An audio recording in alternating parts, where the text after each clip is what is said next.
En esta presentación vamos a comenzar a ver materiales metálicos y vamos a hacer especial hincapié y vamos a estudiar en detalle el acero. Los materiales metálicos se pueden clasificar en materiales ferrosos y no ferrosos.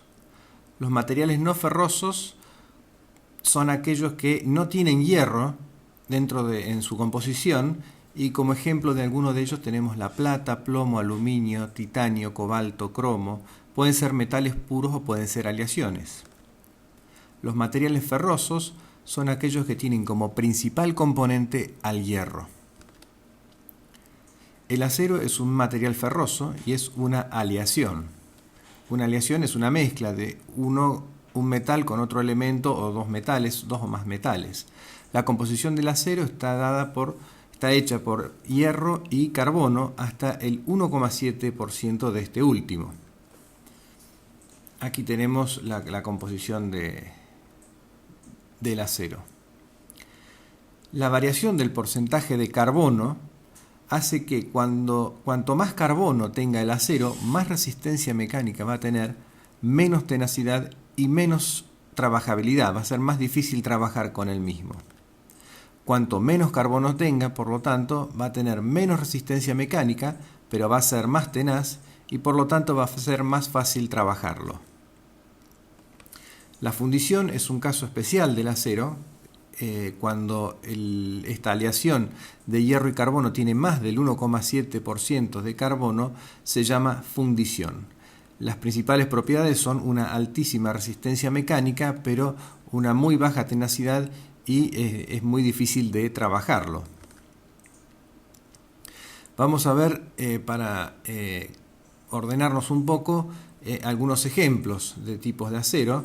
El más común que nosotros por ahí tenemos contacto es el acero para la construcción. Este acero tiene un porcentaje de carbono muy bajo, del 0,2%. Por lo tanto, es un acero muy tenaz, es trabajable, se dobla muy fácil.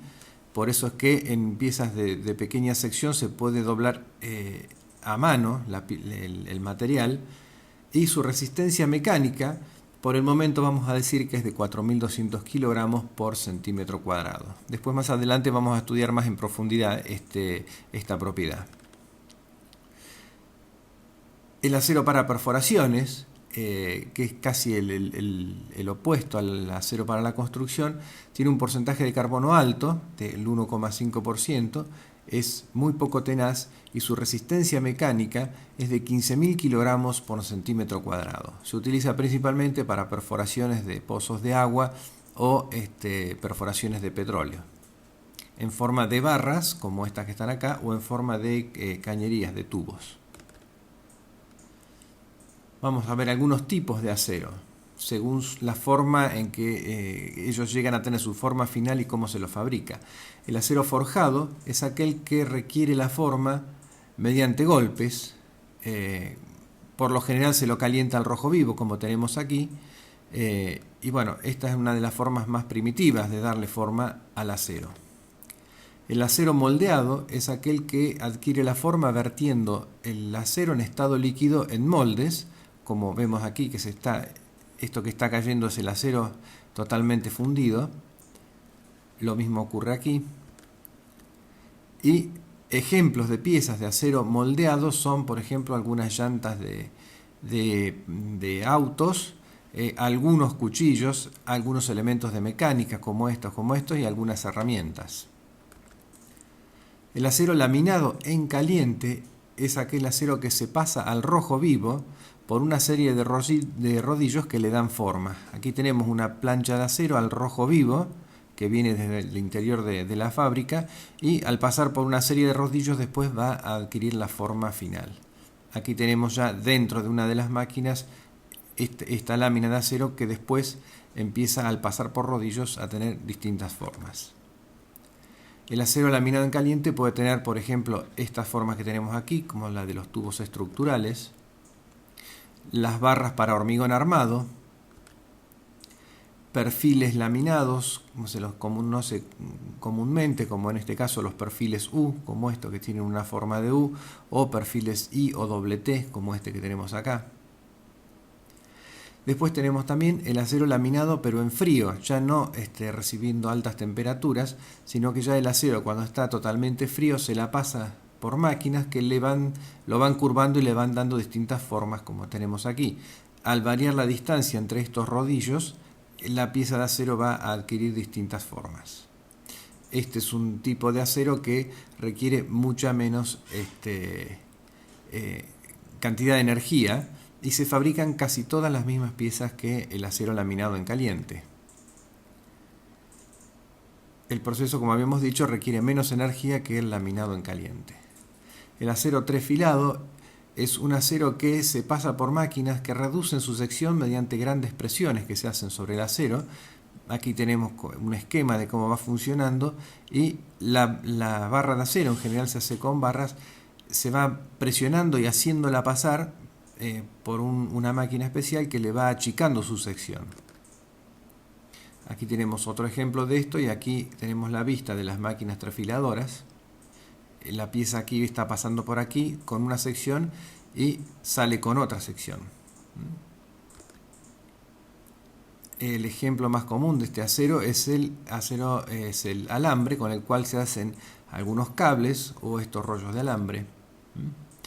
El acero trefilado eleva la dureza mecánica del acero y la resistencia mecánica del acero en un porcentaje muy importante. La precaución que debe tenerse con este acero es que no deben soldarse, porque al soldarse se produce un reacomodamiento dentro de la estructura molecular del acero que hace que vuelva a la resistencia mecánica que tenía originalmente. El acero inoxidable es otro tipo de acero conocido por todos, que es una aleación de acero con cromo, con un 10% de este último como mínimo. La principal propiedad que tiene el acero inoxidable es una alta resistencia a la corrosión. Ejemplos de materiales hechos con acero inoxidable son, por ejemplo, estas piletas para cocina, estas piletas con mesada incorporada para cocinas industriales, utensilios de cocina, manijas para puertas, recipientes donde es necesario que sea fácilmente lavable, caños de todo tipo, cuadrados, circulares, que se utilizan principalmente como adorno, aprovechando su resistencia mecánica, pero también aprovechando sus cualidades ópticas. Acá lo tenemos al acero inoxidable revistiendo estos muros y estas piezas estructurales. Y aquí un ejemplo más extraño, que es acero inoxidable recubriendo las piezas estructurales de esta pileta de natación que es totalmente vidriada. Vamos a ver cómo se comercializa el acero. Vamos a ver solamente algunos ejemplos, en este caso del acero para la construcción. Las barras para hormigón armado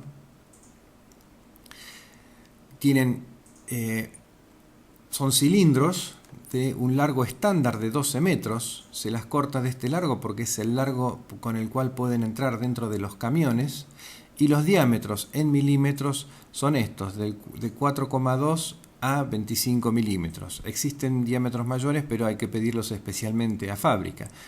A lo mismo que el largo de las barras pueden ser mayores a 12 metros, pero esto hay que hacer un pedido especial.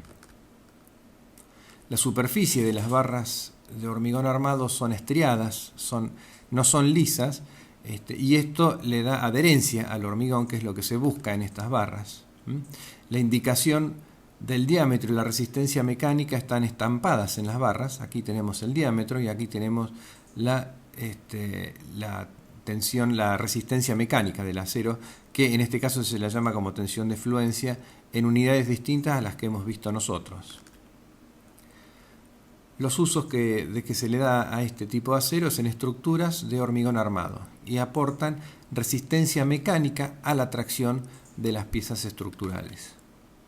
Aquí tenemos ejemplo de estas barras, ya colocadas muchas de estas barras listas para ser hormigonadas, y aquí tenemos una imagen cuando estas barras que están aquí tiradas en el piso se les empieza a tirar el hormigón formando los cimientos de un edificio.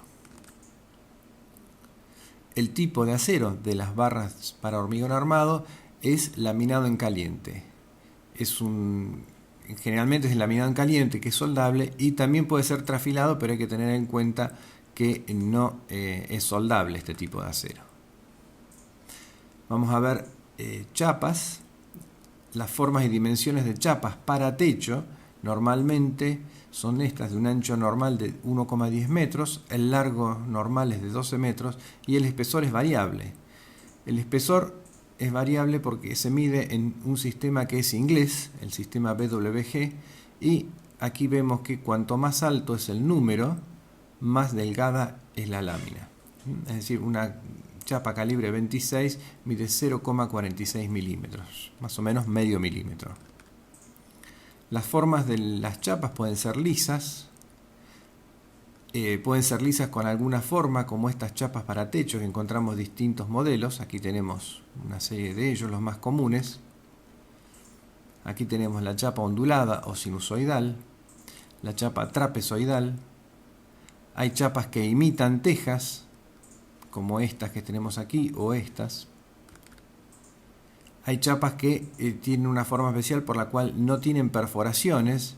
Se unen dos chapas con una herramienta especial como esta y la chapa va a tener la particularidad que no va a estar perforada y por lo tanto se garantiza que el techo es totalmente impermeable. Hay chapas perforadas con distintos motivos como estos. Hay chapas lisas que se utilizan en revestimiento de muros, también se utilizan en techos, aunque esto ya quedó en desuso. Y hay chapas gruesas que se utilizan muchas veces, por ejemplo aquí, como en las palas de estas máquinas, y son chapas de un espesor considerable. Tenemos otra forma de materiales que se hacen con acero, como los caños estructurales, que pueden ser laminados en caliente o en frío. En la próxima presentación vamos a estar viendo las propiedades generales del acero.